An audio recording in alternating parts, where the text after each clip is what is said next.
गर्मी का मौसम था और गांव की गलियां धूप से तप रही थीं। संयोग से जीजा जी राकेश अपने ससुराल अकेले ही पहुंचे थे। पत्नी घर नहीं थी, लेकिन उसकी छोटी बहन नीतू मायके में थी, अपने कॉलेज की छुट्टियों में। माँ पापा खेत में थे और घर में बस वही दो लोग थे। नीतू अब बच्ची नहीं रही थी। पहले जैसे दो चोटियां और घुटनों तक फ्रॉक वाली लड़की अब कॉलेज में पढ़ने वाली खिलती जवानी में बदल चुकी थी।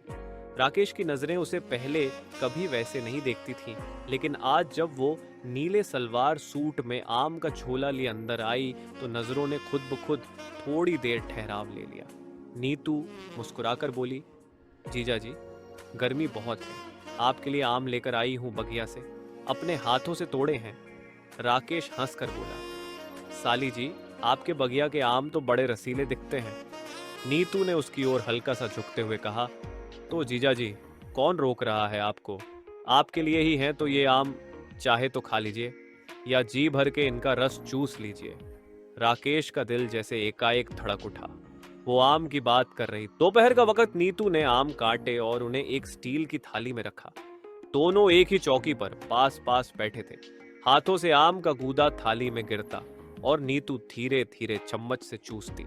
एक बूंद उसके होठों से फिसलकर गर्दन तक आ गई। राकेश की नजर फिसली और वहीं रुक गई। राकेश ने मजाक में कहा, अगर आप चाहें तो मैं वो आम की पूंछ साफ कर सकता हूं। नीतू मुस्कुराकर बोली, इतने अच्छे से अगर आम चूसते हो जीजा जी, तो सोच रही हूं अगली बार से सिर्फ आपके लिए ही तोड़ो।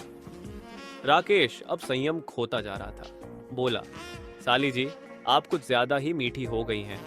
आम के साथ साथ आप भी रस दे रही हैं क्या?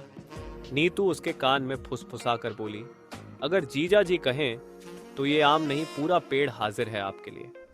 शाम का वक्त, बिजली गुल बिजली चली गई। अंधेरा छा गया। नींद न आने के कारण राकेश आंगन में टहल रहा था कि देखा नीतू कमरे में अकेली बैठी है, पंखा चल रही है। राकेश बोला, गर्मी बहुत है, चाहो तो मेरे पास आ जाओ, यहाँ हवा थोड़ी चल रही है। उत्तेजित था। वो पास आया और धीरे से नीतू को आलिंगन में लिया। नीतू की सांसें तेज हो गईं, लेकिन विरोध नहीं किया। राकेश ने धीरे धीरे उसके उरोजों पर हाथ फेरा, सहलाया, जैसे किसी कोमल फल को छू रहा हो। नीतू बोली, आपके हाथों की छुअन से ये आम और मीठे हो रहे हैं, चूस लीजिए जी भर के। राकेश ने उसके अधरों को चूमा, धीरे धीरे फिर उरोजों का मर्दन करने लगा। नीतू की सिसकियां उसे और उत्तेजित करती गई। रात का वो अंतिम खेल धीरे धीरे राकेश ने नीतू को पलंग पर लिटा दिया। वो पूरी तरह सहवास के लिए तैयार हो चुकी थी।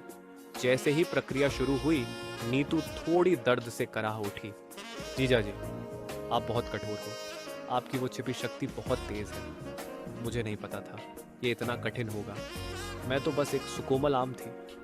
राकेश उसके माथे को चूमते हुए बोला, मैं धीरे धीरे छकूंगा तुम्हें, जैसे आम का गूदा, रस भी बचे और स्वाद भी।